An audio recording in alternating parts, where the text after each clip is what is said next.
नमस्कार दोस्तों, आज हम बात करेंगे 1 जनवरी 1818 में महाराष्ट्र के पुणे में हुआ भीमा कोरेगांव नदी के किनारे भीमा कोरेगांव का युद्ध। जिस युद्ध में 800 सैनिक एक तरफ और 28,000 पेशवा मराठा सैनिक एक तरफ थे। और ऐसा क्या रीजन था कि 28,000 पेशवाई सैनिकों को हार का सामना करना पड़ा और उनको पीछे हटना पड़ा। दोस्तों, इससे पहले हम जानेंगे कि इसकी ऐतिहासिक और सामाजिक पृष्ठभूमि क्या थी, क्या ऐसे कारण थे जिनके पीछे ये युद्ध हुआ। दोस्तों, उस समय पेशवाई जो थे, पेशवाई शासन के दौरान वहाँ के महारों के ऊपर एक ऐसा कानून लाद दिया गया था जो जातिवाद और छुआछूत के बेस पे था। महारों के ऊपर एक नियम बनाया गया कि अगर महार अपने घर से बाहर निकलेंगे तो उनको अपने कमर में झाड़ू बांधना पड़ेगा ताकि उनके पैरों के निशान जमीन पर न बने, रास्ते पर न बने। अगर ऐसा उनका मानना था कि अगर महारों के पैरों के निशान रास्ते पे बने रहेंगे, मिटेंगे नहीं, तो जो रास्ता है वो अपवित्र हो जाएगा। उसी वजह से केवल उनके पदचिन्हों को मिटाने के लिए उनके कमर में झाड़ू बांधना अनिवार्य कर दिया गया था। जब महार रास्ते में चलते थे तो अपने कमर में झाड़ू बांध के चलते थे ताकि उनके जो पैरों के निशान है वो मिटते जाए। दूसरा नियम ये था कि वो रास्ते में थूक नहीं सकते थे, इसलिए उनको गले में अपनी मटकी बांधना अनिवार्य था।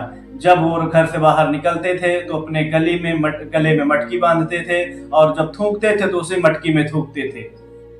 इस छुआछूत और जातिवाद भरे नियम ने उनको सामाजिक रूप से इतना नीचे धकेल दिया और उनके दिल में, मन में इतनी कसक भर गई एक अपने आत्मसम्मान के लिए, जिसका परिणाम भीमा कोरेगांव के युद्ध में देखने को मिला। दोस्तों, हालांकि इतना जो भेदभाव था, इतना बेइज्जती सहने के बाद भी, इतना अपमान सहने के बाद भी वहाँ के जो महार थे उन्होंने थर्ड मराठा वार के समय पेशवाई सैनिक में अपने आप को शामिल करने का अनुरोध किया।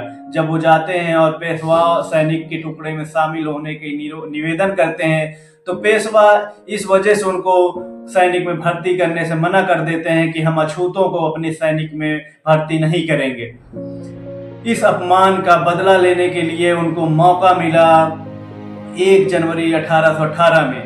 उससे पहले बॉम्बे नेटिव इन्फेंट्री में भर्ती चल रही थी, जिस भर्ती में अंग्रेजों ने महारों को मौका दिया।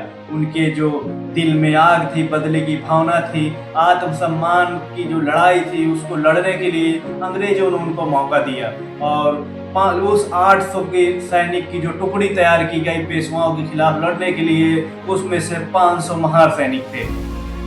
और जब युद्ध की बारी आती है 1 जनवरी 1818 को, तो पूरे दिन चले 12 घंटे लगभग युद्ध के दौरान पेशवा सैनिक मजबूर हो जाती है पीछे हटने के लिए। उस समय बाजीराव द्वितीय का शासन था और बाजीराव द्वितीय पुणे में अपनी पुनः सत्ता स्थापित करने के लिए संघर्ष कर रहे थे।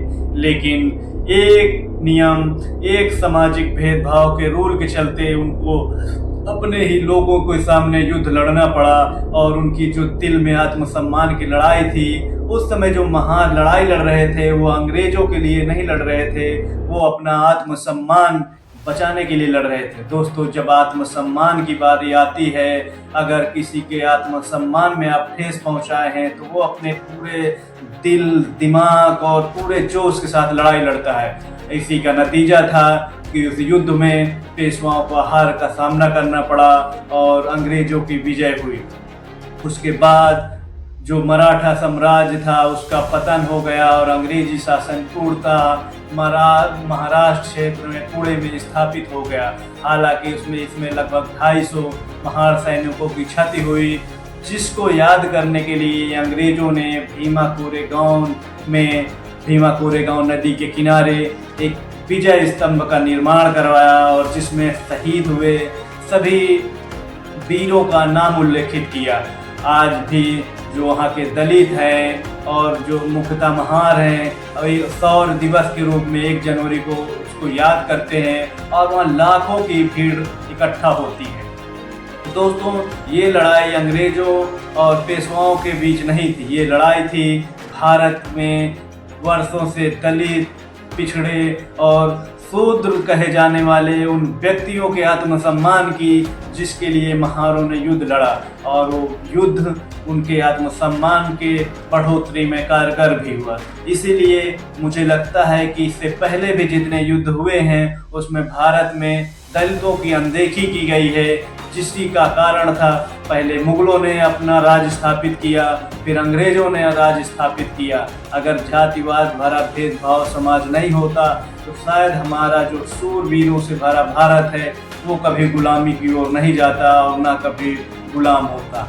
वर्तमान समय में भी हम इतिहास से कुछ नहीं सीख रहे और बराबर जातिवाद हो रहा है। बस अंतर इतना है कि पहले गले में मटकी बांधी जाती थी और कमर में झाड़ू बांधा जाता है, अब है कि दिमाग में झाड़ू और मटकी बांध दी जाती है, जिसके चलते आज भी दलित इतना ज़्यादा शोषित है कि वो अपनी जाति बताने में डरता है, क्योंकि उसको पता है जाति जानने के बाद हमारा जो सम्मान है वो डिसाइड कर लिया जाएगा, हमें कितना अपमानित करना है वो डिसाइड कर लिया जाएगा, हमें कहाँ पे जॉब मिलेगी ये डिसाइड कर लिया जाएगा, हम कितने योग्य हैं ये डिसाइड कर लिया जाएगा।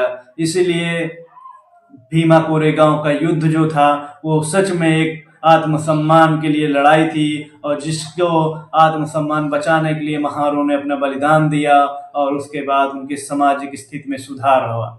तो दोस्तों, इसी के साथ नमस्कार।